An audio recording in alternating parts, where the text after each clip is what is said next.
साहब दादा कहा था हमारी बुआ जी क्या ये खेती आई जंगल में आई खेत वाड़े आई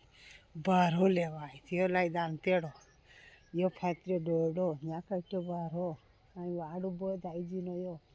आई वालोड़ वाई आई कांकड़ी देखे तो धा पड़ी रही ये लाल तुअर देखे तो धा पड़ी रही ये बोर वाई दीदी पेमली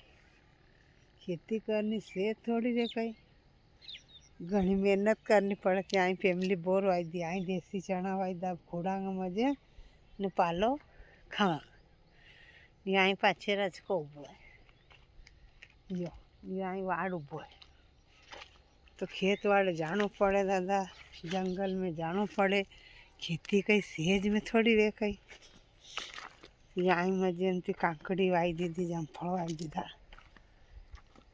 कांकड़ी लधा पड़ी रही आई जमफल वाई दीदो जमफल खाऊं तो मरदा हसी चाले आई कांकड़ी वाई दीदी या लींबू है लींबू लधा पड़ी रहा ये जमफल है यहाँ घरना पाछे खेत है मजेमती खेत वाड़ो दादा खेती करनी मुश्किल नहीं रे अबे बाहरों काटूंगा फिर घरे जाऊंगा